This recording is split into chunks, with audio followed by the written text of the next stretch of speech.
Welcome to today's edition of the show podcast. First premiering in March 2006, Top Chef has become a long-running and always watchable series that has produced 17 seasons as well as several spin-offs. Its 18th season, which premieres on April 1st, is set in Portland as the world slowly emerges from the coronavirus pandemic, with Padma Lakshmi, Tom Colicchio, and Gail Simmons all returning to find the next great chef.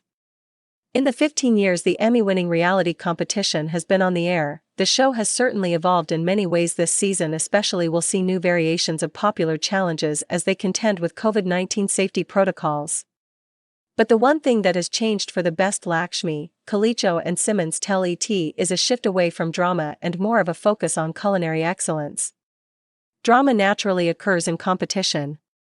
You don't need to manufacture it, says Colicchio, who thinks that early in the show, there was too much reality, with storylines built around Ed's missing pea puree that was believed to be stolen by Alex in season 7. No one stole it. The other chef left it behind in the kitchen, the judge continues, adding, looking back on seasons 1, 2 and 3, you see all the drama. But easily the most controversial and reality TV-like moment was when Cliff, Elia, Elon and Sam tried to shave Marcel's head in season 2. I could never imagine someone holding someone else down and threatening to cut their hair, the judge says. Now, Colicchio adds, we actually have a better balance of that stuff now. The show is about the actual cooking competition and less about the drama, which is better for us because quite frankly we don't know or care about the drama that's going on behind the scenes. There's a difference between storytelling and reality, right? Simmons offers. And I think that we've figured out that the storytelling about these contestants is what people want to see a lot more. And as the focus of the show evolved, so have the chef-testants.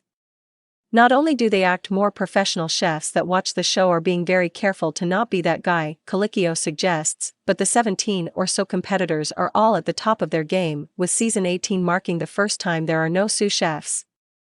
It's a far cry from the first few seasons, which featured a lot of home cooks and part-time chefs.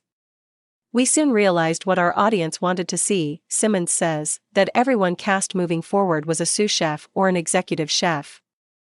And from then on, the talent's just gotten higher and higher. She adds that now, these chefs already have what it takes and it's about sort of elevating them and finding the best of the best. That being said, Simmons also says that the caliber of food is unparalleled. In the last 8 or 10 years that we've been making this show, we aren't choosing the worst dish, we're choosing the best dish.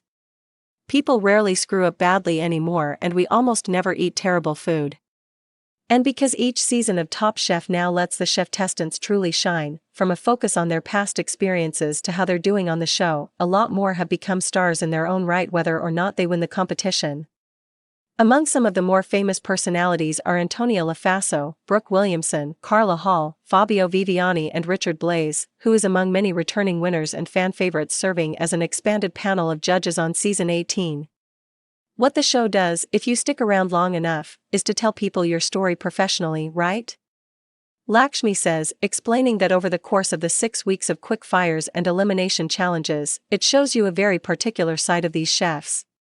Not only their professionalism and creativity, but also where they're coming from, what their philosophies are, and how they handle pressure.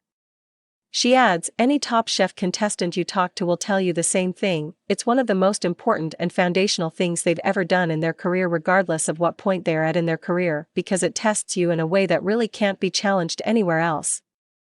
And for as trailblazing as this show has been, all while becoming a mainstay in the pop culture zeitgeist, Simmons says now, there was a moment of us not really knowing where this would take us and thank goodness it resonated. We worked really hard to make something that everyone is proud of.